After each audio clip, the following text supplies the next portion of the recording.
7 rules to emotionally detach. Ladies and gentlemen, we live in a world where emotions often dictate our decisions, reactions, and even our identity. While emotions are a vital part of being human, there are times when holding on too tightly to feelings can hinder our growth, cloud our judgment, and trap us in cycles of pain or dependency. Today, I want to share with you 7 rules to emotionally detach, not to become cold or indifferent, but to reclaim your peace, focus, and freedom. Emotions are an integral part of the human experience, but their power can become overwhelming if we allow ourselves to become too attached to them. Emotional attachment often occurs when we identify with our emotions so deeply that they dictate our thoughts, behaviors, and overall sense of self. To detach emotionally is not to reject or deny our feelings, but to acknowledge them for what they are: temporary states that pass through us, not permanent definitions of who we are. When we experience an intense emotion, whether it's anger, sadness, fear, or even joy, our instinct is often to label it and hold on to it. We might think, "I am angry" or "I am sad," rather than observing the emotion as something separate from our identity.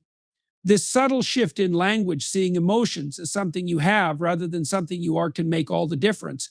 For instance, saying "I feel anger" rather than "I am angry" creates a gap between you and the feeling. It allows you to acknowledge the presence of the emotion without becoming consumed by it. Acknowledging emotions without attaching to them requires a certain level of self-awareness and mindfulness. When you feel a strong emotion rising within you, take a moment to pause and simply notice it. This act of noticing is powerful because it interrupts the automatic cycle of reaction. Instead of immediately reacting to the emotion, you create space to reflect on it. Where is it coming from? What triggered it? Is it a response to something external, or is it rooted in an internal belief or expectation? By answering these questions, you gain insight into the emotion's origin, which makes it easier to address. Acknowledging emotions also involves accepting them without judgment. Too often, we categorize emotions as good or bad, which can lead to resistance or denial of certain feelings. For example, if you're feeling jealousy, you might be tempted to suppress or deny it because society often views jealousy as a negative emotion. However, denying your feelings doesn't make them disappear, it often intensifies them. Instead, allow yourself to feel the emotion without labeling it as right or wrong. It's just a part of your human experience, a signal that something within you needs attention. Another key aspect of acknowledging emotions without attachment is understanding their transient nature. No emotion, no matter how intense, lasts forever. Emotions are like waves; they rise, crest, and eventually subside. When you remember this, it becomes easier to ride the wave of emotion without being swept away by it. Even the most painful emotions lose their grip over time if you let them flow naturally rather than clinging to them or resisting them. Detachment from emotions doesn't mean ignoring them or being indifferent. It's about engaging with them in a healthier way. Think of it as being a compassionate observer of your inner world. Imagine yourself watching your emotions from a distance, as if you were observing clouds passing through the sky. You see them, you acknowledge their presence, but you don't try to hold on to them or push them away. This perspective allows you to stay grounded, even when emotions are running high. It's also important to note that emotional detachment is not the same as emotional avoidance. Avoiding emotions means refusing to confront or deal with them, which can lead to unresolved issues and suppressed feelings that manifest in unhealthy ways.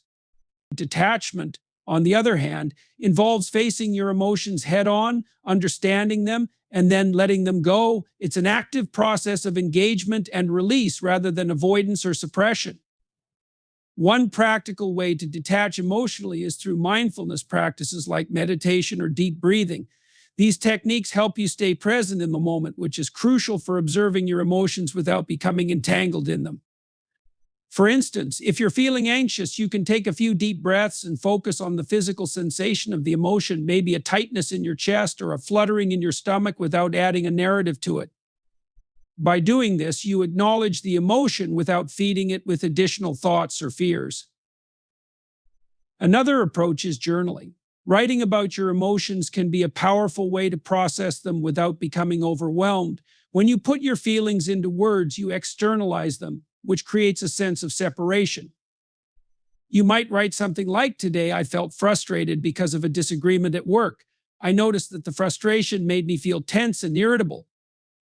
This simple act of naming and describing your emotions can help you see them as experiences rather than as defining features of your identity. Acknowledging emotions without attachment also involves a degree of self-compassion. It's essential to remind yourself that it's okay to feel whatever you're feeling. Emotions are not a sign of weakness or failure, they're a natural part of being human. Treat yourself with kindness and patience as you navigate your feelings. Instead of criticizing yourself for being too emotional or not handling a situation perfectly, recognize that you're doing the best you can in the moment. Finally, remember that emotional detachment is a skill that takes time and practice to develop. You won't always get it right, and that's okay. There will be times when an emotion feels too overwhelming to detach from, and in those moments, it's important to seek support from trusted friends, family members, or professionals. Emotional detachment is not about isolating yourself, it's about creating a healthier relationship with your emotions so that they enhance your life rather than control it. In essence, acknowledging emotions without attachment is about finding balance. It's about being fully present with your feelings without letting them dictate your actions or your sense of self. It's about understanding that emotions are valuable messengers, but they're not your masters. When you learn to navigate your emotions with awareness and detachment, you gain a deeper sense of peace, resilience, and freedom. You become the observer of your inner world rather than a prisoner of it, and in doing so, you unlock the ability to live a more authentic and fulfilling life. Much of our emotional distress comes from attempting to control the uncontrollable. This struggle often leaves us feeling frustrated, anxious, or helpless as we push against forces far beyond our influence. Emotional detachment requires recognizing and accepting the boundaries of control, which is not about giving up, but about focusing our energy where it matters most. Learning to distinguish between what is within our power and what is not is one of the most liberating steps toward peace and clarity. The first step in this process is to take an honest inventory of what you're trying to control.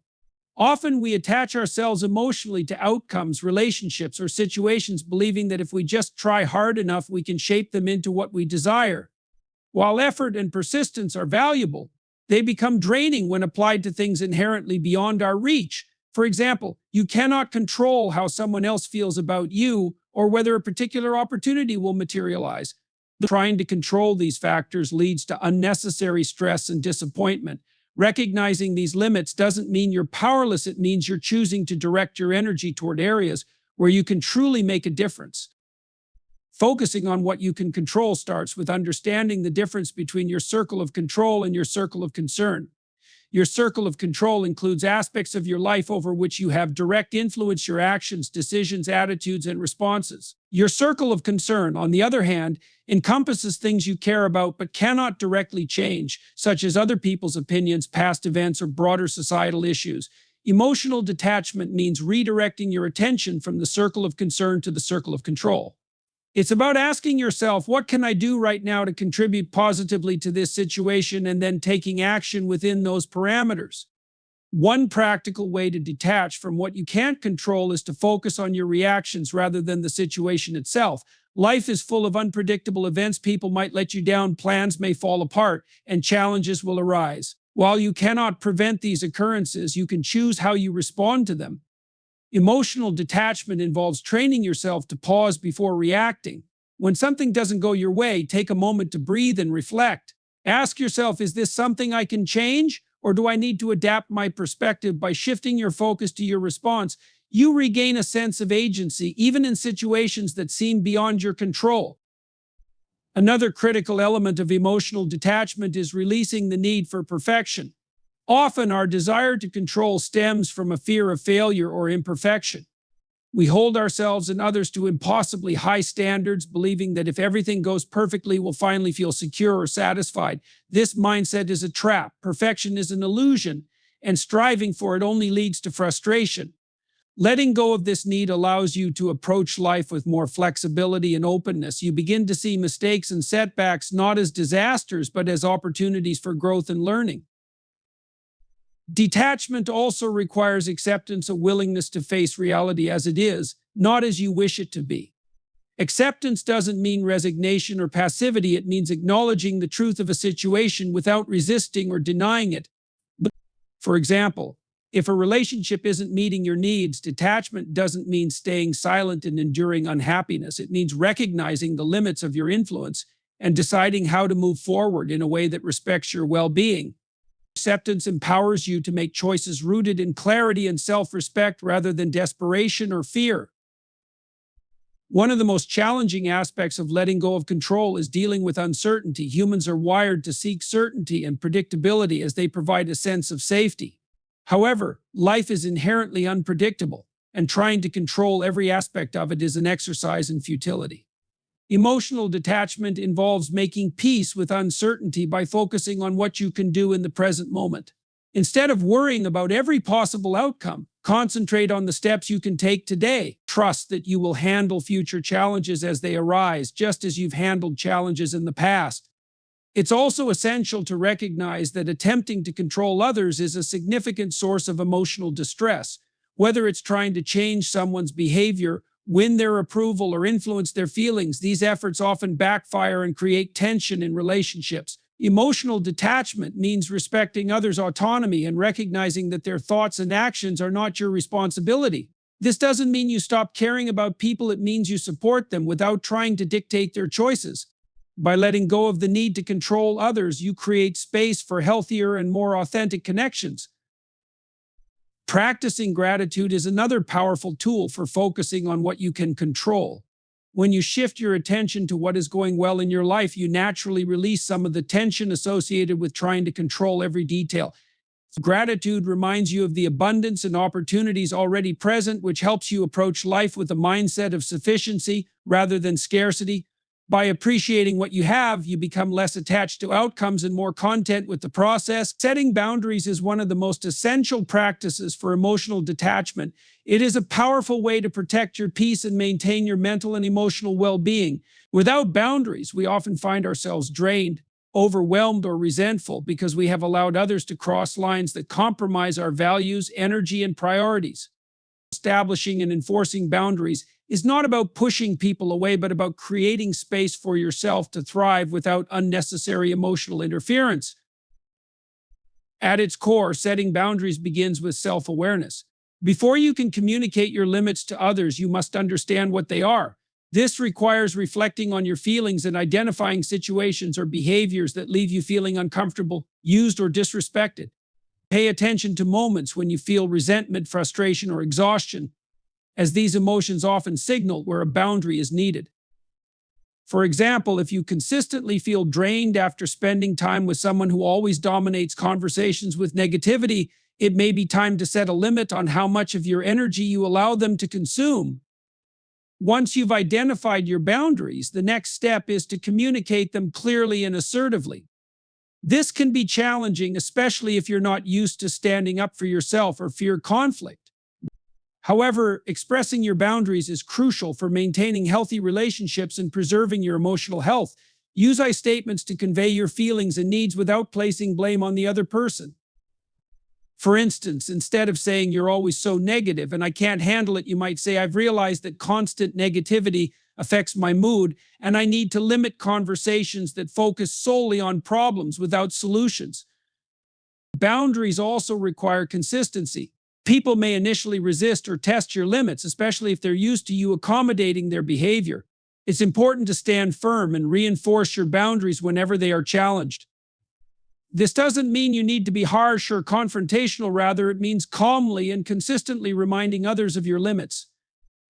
If someone continues to cross a boundary you've set, it's a signal that you may need to reevaluate the relationship or the level of access you grant them to your life.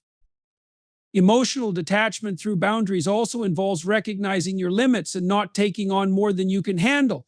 Many people struggle with saying no, fearing that it will disappoint others or make them appear unkind. However, overcommitting yourself often leads to burnout and resentment, which can harm both your relationships and your well-being. Saying no is an act of self-care and a way to ensure that you have the time and energy to focus on what truly matters to you. Remember, you are not responsible for meeting everyone else's needs at the expense of your own. One common area where boundaries are essential is in toxic relationships. Whether it's a friend, family member, or coworker, interacting with people who consistently bring negativity, manipulation, or drama into your life can be emotionally exhausting. Detaching from these relationships doesn't necessarily mean cutting people out completely, but it does mean limiting their impact on your emotions and time. This might involve reducing contact, avoiding certain topics of conversation, or setting strict limits on the kind of behavior you're willing to tolerate. Another key aspect of setting boundaries is understanding that they are not permanent and can evolve over time. As you grow and change, your priorities and needs may shift, and your boundaries should reflect these changes. Regularly check in with yourself to ensure that the boundaries you've established still serve your best interests. Adjusting them as needed is a sign of self-awareness and growth, not weakness. It's also important to remember that boundaries are not just about keeping things out, they're also about creating space for what you want to let in. By saying no to what drains or overwhelms you, you open up room for positive experiences, relationships, and opportunities. Emotional detachment allows you to focus on the things that bring you joy, fulfillment, and peace rather than being weighed down by unnecessary stress or obligations. Enforcing boundaries can feel uncomfortable, especially if it's a new practice for you. You might worry about being seen as selfish, rude, or unkind. However, it's important to recognize that setting boundaries is not about pleasing others, it's about honoring yourself. People who genuinely care about you will respect your boundaries even if they don't fully understand them.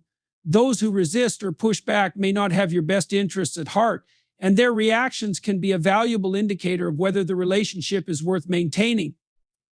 Practicing self-compassion is crucial as you navigate the process of setting and maintaining boundaries.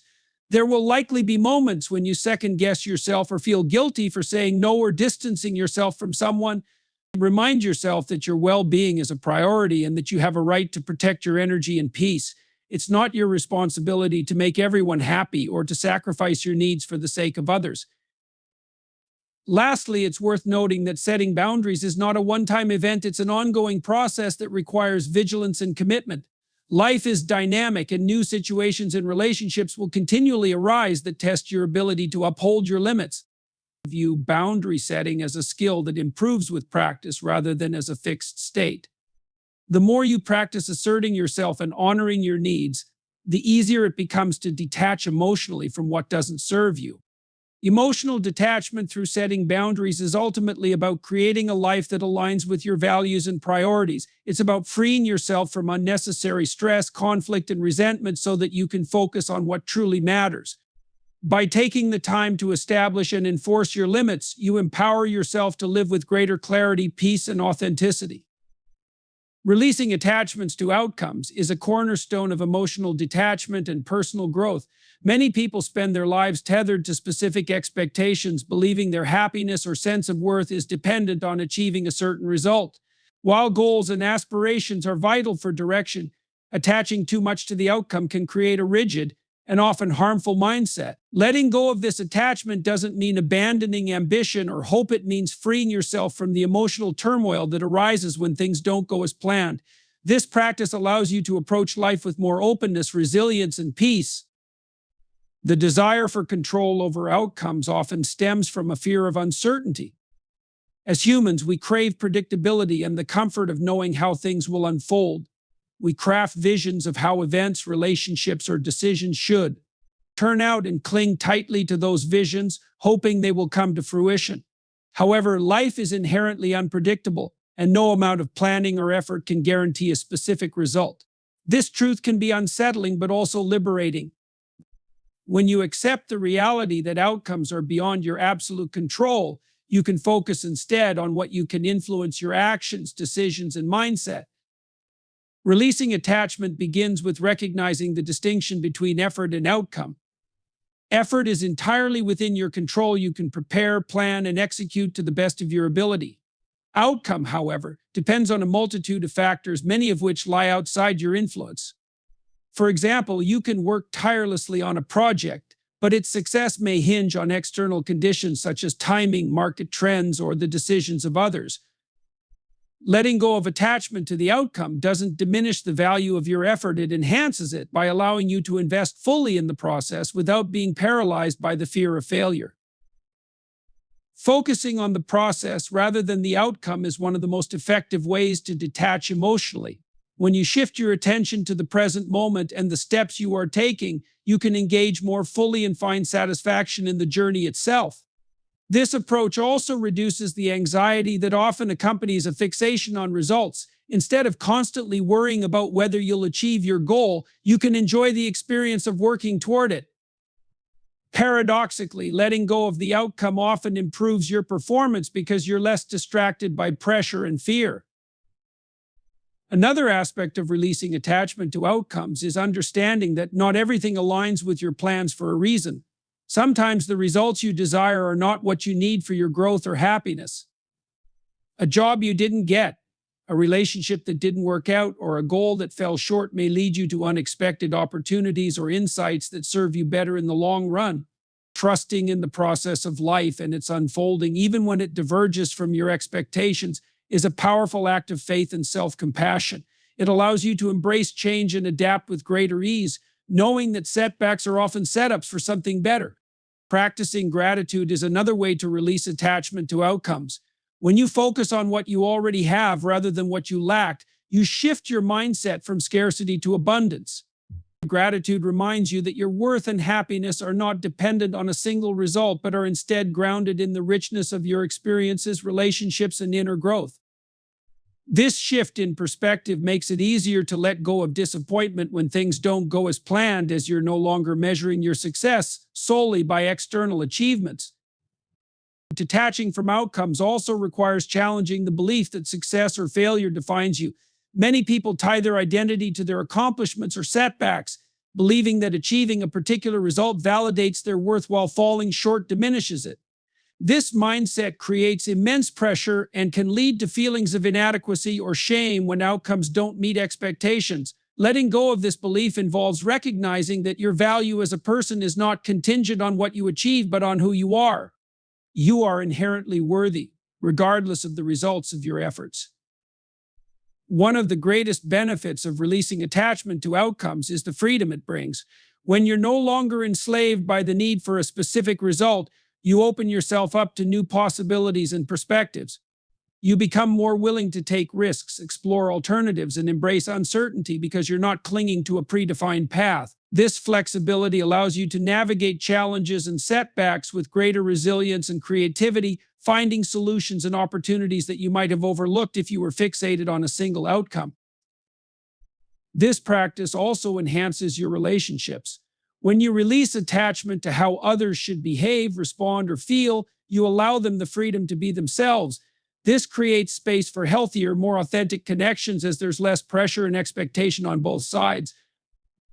It also reduces conflict and disappointment as you're not constantly trying to control or predict others' actions. Releasing attachment to outcomes is not a one-time decision, but an ongoing practice. It requires mindfulness, self-awareness, and a willingness to let go of the illusion of control. Each time you catch yourself fixating on a result, take a step back and remind yourself of what truly matters: the effort you put in, the lessons you learn, and the growth you experience along the way. By focusing on these elements, you can approach life with greater peace, resilience, and clarity. Ultimately, letting go of attachment to outcomes is about trusting yourself in the process of life. It's about knowing that you have the strength and wisdom to handle whatever comes your way, even if it's not what you expected. It's about finding joy in the journey and embracing the unpredictability of life as an opportunity for growth and discovery. In this way, releasing attachment becomes not just a practice, but a path to greater freedom and fulfillment.